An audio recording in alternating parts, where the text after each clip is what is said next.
ಓಂ ಶಾಂತಿ. ಮರಳಿ ಭೂಮಿಡಿಲಿಗೆ ನೈಸರ್ಗಿಕ ತೋಟದಿಂದ ಆತ್ಮೀಯರೇ ನಮಸ್ಕಾರ. ನಾನು ಶೋಭಾ ಮಾತಾಡ್ತೀನಿ. ಇವತ್ತು ನಾವು ಕಳೆನ ಹೇಗೆ ತೆಗಿತೀವಿ ನಮ್ಮ ತೋಟದಲ್ಲಿ ಅನ್ನೋದ್ರ ಬಗ್ಗೆ ಒಂದು ಸಣ್ಣ ವಿಡಿಯೋ ನೋಡೋಣ. ನನಗೆ ತುಂಬ ಜನ ಎಲ್ಲರೂ ಕೇಳ್ತಾ ಇದ್ದಿದ್ದು ಉಳುಮೆ ರಹಿತ ಬೇಸಾಯ ಮಾಡ್ತೀವಿ ಅಂತೀರಿ, ಕಳೆನ ಹೇಗೆ ತಕ್ಕೊತೀರಿ, ಯಾಕೆಂದರೆ ಲೇಬರು ಸಹ ಒಬ್ಬರೇ ಇದ್ದಾರೆ ಅಂತ ಹೇಳ್ತೀರಿ ಅಂತ ತುಂಬ ಜನ ಕೇಳ್ತಿರ್ತಾರೆ. ಸೊ ನಮ್ಮದು ಮೊದಲನೇದಾಗಿ ತುಂಬ ದೊಡ್ಡ ತೋಟ ಅಲ್ಲ, ಸೊ ಅದು ಮೊದಲನೇ ಪ್ಲಸ್ ಪಾಯಿಂಟು. ಎರಡನೇದು ನಾವು ಕೆಲಸಗಳನ್ನೂ ಸಹ ಭಾಗ ಮಾಡ್ಕೊಂಡಿದ್ದೀವಿ, ಅಂದರೆ ಬ್ಲಾಕ್ ವೈಸ್ ಮಾಡ್ಕೊಳ್ಳೋದ್ರಿಂದ ಒಂದೊಂದು ಬ್ಲಾಕಲ್ಲಿ ಒಂದೊಂದು ಥರ ಕೆಲಸನ ನಾವು ವಿಭಾಗ ಮಾಡ್ಕೊಂಡಿರ್ತೀವಿ. ಈಗ ಏನು ನೋಡ್ತಾ ಇದ್ದೀರಿ, ಇಲ್ಲಿ ನಾವು ಸೊಪ್ಪಿಗಾಗಿ ನುಗ್ಗೆನ ಹಾಕ್ಕೊಂಡಿದ್ದೀವಿ. ಮಧ್ಯದಲ್ಲಿ ನಮಗೆ ಸ್ವಲ್ಪ ಮಾವು ಮತ್ತು ಹಲಸು ಸಹ ಹಾಕ್ಕೊಂಡಿದ್ದೀವಿ. ಅದ್ರ ಮಧ್ಯೆ ನಮ್ಗೆ ಅದು ಮಾವು ಹಲಸು ದೊಡ್ಡದು ಆಗೋವರೆಗೂ ಸೊಪ್ಪಿಗಾಗಿ ನುಗ್ಗೆನ ಹಾಕ್ಕೊಂಡಿದ್ದೀವಿ. ಯಾವಾಗ ಬೇಕೋ ಅದನ್ನು ತಕ್ಕೋಬೋದು ಅನ್ನೋ ಕಾರಣಕ್ಕೆ. ಸೊ ಇದು ಮಳೆ ಆಶ್ರಿತ ಜಾಗ. ನಮಗೆ ಇಲ್ಲಿ ತುಂಬ ಕಡಿಮೆ ನೀರು, ಅಂದರೆ ಅರ್ಧ ಇಂಚಿಗಿಂತ ಕಡಿಮೆ ನೀರು ಸಿಗುತ್ತೆ. ಸೊ ಆದ್ದರಿಂದ ಬಂದಷ್ಟು ನೀರಲ್ಲಿ ಎಷ್ಟು ಉಳಿಸ್ಕೊಳ್ಳೋಕ್ಕಾಗುತ್ತೋ ನುಗ್ಗೆನ ಸೊಪ್ಪಿಗೆ ಉಳಿಸ್ಕೊಳ್ಳೋ ಅನ್ನೋ ಕಾರಣಕ್ಕೋಸ್ಕರ ಮಧ್ಯದಲ್ಲಿ ನಾವು ನುಗ್ಗೆನ ಹಾಕ್ಕೊಂಡಿರೋದು. ಈ ಜಾಗ ಏನು ನೋಡ್ತಿದ್ದೀರಿ, ಇಲ್ಲಿ ನೋಡಿ, ನಾವು ಒಂದು 3-4 ತಿಂಗಳಾಯಿತು ಬ್ರಷ್ ಕಟ್ರ್ ಮಾಡಿಲ್ಲ. ಸ್ವಲ್ಪ ಮಳೆ ಅಕಾಲಿಕವಾಗಿ ಕಂಟಿನ್ಯೂಸ್ 4-5 ದಿವಸ 2-3 ಸರಿ ಹಿಡ್ಕೊಂಡಿದ್ದರಿಂದ ನೀರು ಸ್ವಲ್ಪ ತೇವಾಂಶ ಹೆಚ್ಚಾಗಿ ಸೊ ನುಗ್ಗೆ ಎಲ್ಲ ಸ್ವಲ್ಪ ಹಳದಿ ಆಗಿದ್ದಾವೆ. ಅದ್ರ ಜೊತೆಗೆ ಕಳೆನೂ ಯಾವುದ್ಯಾವುದೋ ಕಳೆ ಹೆಚ್ಚಾಗಿ ಬಂದಿದ್ದಾವೆ. ಸ್ವಲ್ಪ ಬಿಸಿಲು ಬರಬೇಕು ಅಂದರೆ ನಾನು ಸ್ವಲ್ಪ ಕ್ಲೀನ್ ಮಾಡಬೇಕು ಅಂತೇಳಿ ನೋಡಿ ಇಷ್ಟು ಎತ್ತರಕ್ಕೆ ಬೆಳೆಯೋವರೆಗೂ ನಾವು ಬಿಟ್ಕೊತೀವಿ. ಈಗ ನಾವೇನು ಮಾಡ್ತೀವಿ ಅಂತಂದರೆ ಬ್ರಷ್ ಕಟ್ರ್ನಲ್ಲಿ ತೊಗೊಂಡು ನಮ್ಮ ಹುಡುಗ ಮಾಡ್ತಾ ಇದ್ದಾನೆ, ನೋಡ್ತಾ ಇದ್ದೀರಿ. ಆರಾಮಾಗಿ ಬ್ರಷ್ ಕಟ್ರಲ್ಲಿ ನಾವು ಎಲ್ಲ ತಕ್ಕೊತ ಬಂದುಬಿಡ್ತೀವಿ ಹುಲ್ಲನ್ನ.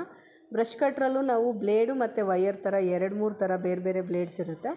ನಾವು ಇದನ್ನು ಉದ್ದ ಬ್ಲೇಡ್ ಏನು ಬರುತ್ತೆ ಆ ಬ್ಲೇಡ್ನ ಹಾಕ್ಕೊಂಡು ತೆಗಿಯೋದ್ರಿಂದ ನಾವು ಹೇಗೆ ಕೊಡ್ಲಲ್ಲಿ ಕುಯ್ತೀವೋ ಕುಡ್ಲಲ್ಲಿ ಅದೇ ಥರ ನಮಗೆ ಕೆಳಗೆ ಬಿದ್ದಿರುತ್ತೆ. ಸೊ ನನಗೆ ಇದೇ ಥರ ಬೇಕು, ಯಾಕೆಂದರೆ ತುಂಬ ದಿನ ಅದು ಮಲ್ಚಿಂಗಾಗಿ ಬಿದ್ದಿರುತ್ತೆ, ನಿಧಾನಕ್ಕೆ ಕೊಳೆತು ಗೊಬ್ಬರ ಆಗೋದ್ರಿಂದ. ಸೊ ಈ ನಿಧಾನ ಪ್ರೋಸೆಸ್ಸೇ ನಮಗೆ ಬೇಕು. ಸೊ ಅಲ್ಲಿವರೆಗೂ ನಾವು ಬೇರೆ ತಿಂಡಿಗಳಲ್ಲೂ ಬೇರೆ ಬೇರೆ ಕೆಲಸ ಮಾಡ್ಕೋಬೋದು. ನಾವು ವಯರ್ ಹಾಕಿ ಮಾಡಿದಾಗ ಸಣ್ಣ ಸಣ್ಣ ಪೀಸಾಗಿ ಬಿದ್ದುಬಿಡುತ್ತೆ.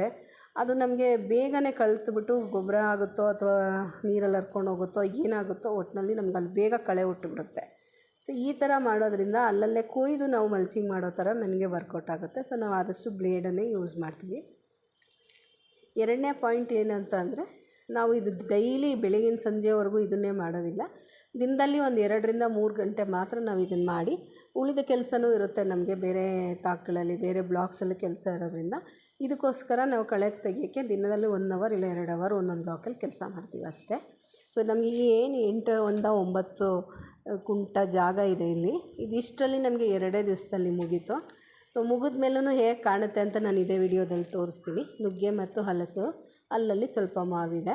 ಹಂಗೂ ಸ್ವಲ್ಪ ನಾವು ಹುಚ್ಚೆಳ್ಳು ಹಾಕಿದ್ವಿ. ಹಿಂದಿನ ವಿಡಿಯೋದಲ್ಲಿ ನಾನು ತೋರಿಸಿದ್ದೆ, ಹುಚ್ಚೆಳ್ಳನ್ನ ಚೆಲ್ಲಿದ್ವಿ ಇದು ಮಧ್ಯದಲ್ಲಿ, ನುಗ್ಗೆ ಮಧ್ಯದಲ್ಲಿ ಬರಲಿ ಅಂತ.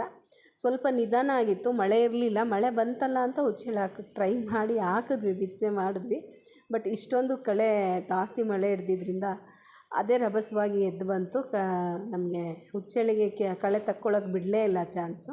ಸೊ ಆ ಬೆಳೆ ಹಾಳಾಯಿತು ನಮಗೆ. ಸೊ ಪರವಾಗಿಲ್ಲ, ಅದು ಒಂದು ಪ್ರಯತ್ನ ಮಾಡಿದ್ವಿ, ಬಂದಿದ್ದರೆ ಚೆನ್ನಾಗಾಗೋದು ಹುಚ್ಚೆಳ್ಳು.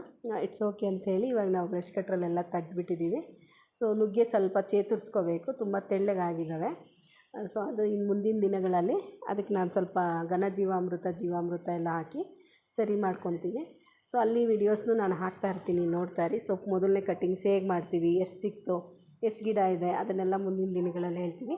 ಸದ್ಯಕ್ಕೆ ಇದು ಕೇವಲ ಕಳೆ ತೆಗೆಯೋದ್ರ ಬಗ್ಗೆ ವಿಡಿಯೋ ಆಗಿದ್ದರಿಂದ ಬರೀ ಅಷ್ಟಕ್ಕೆ ಮಾತ್ರ ನನ್ನ ಮಾತನ್ನ ಸೀಮಿತ ಮಾಡ್ತಾಯಿದ್ದೀನಿ. ಸೊ ಎಲ್ಲ ತೆಗೆದ್ಮೇಲೆ ಈ ರೀತಿಯಲ್ಲಿ ತುಂಬ ಸುಲಭವಾಗಿ ಒಬ್ಬನೇ ಪರ್ಸನ್ನು ಆರಾಮಾಗಿ ನಾವು ಕಳೆ ತಕ್ಕೋಬೋದು. ಭೂಮಿ ಉಳುಮೆ ಮಾಡಿ ನಾವು ಎರೆಹುಳಗೂ ಅಥವಾ ಬೇರೆ ಮೈಕ್ರೋಬ್ಸ್ ಯಾವುದಕ್ಕೂ ತೊಂದರೆ ಮಾಡೋದಿಲ್ಲ. ಇದರಿಂದ ನಮಗೆ ಹೆಚ್ಚು ಉಪಯೋಗ ಇದೆ. ಆದಷ್ಟು ರೈತರುಗಳು ಕಳೆನಾಶಕಗಳನ್ನ ಬಳಸಿ, ಕೆಮಿಕಲ್ನ ಬಳಸಿ ಭೂಮಿನ ಹಾಳು ಮಾಡೋದಕ್ಕಿಂತ ಈ ರೀತಿಯಲ್ಲಿ ನೀವು ಕಳೆ ನಿರ್ವಹಣೆ ಮಾಡಿಕೊಂಡ್ರಿ ಅಂದರೆ ನಿಮಗೂ ಒಳ್ಳೆಯದು, ಭೂಮಿಗೂ ಒಳ್ಳೆಯದು. ಫಲ ತಿನ್ನೋ ಅಂತ ನೀವು ಬೆಳೆದಂಥ ಫಲನ ಯಾರು ತಿಂತಾರೋ ಅವ್ರ ಆರೋಗ್ಯನೂ ಚೆನ್ನಾಗಿರುತ್ತೆ. ಅವ್ರು ಹರಿಸಿದ್ದು ಇನ್ ರಿಟರ್ನ್ ನಿಮಗೆ ಒಳ್ಳೆಯದಾಗುತ್ತೆ ಅಂತ ಹೇಳ್ತಾ ಧನ್ಯವಾದಗಳು.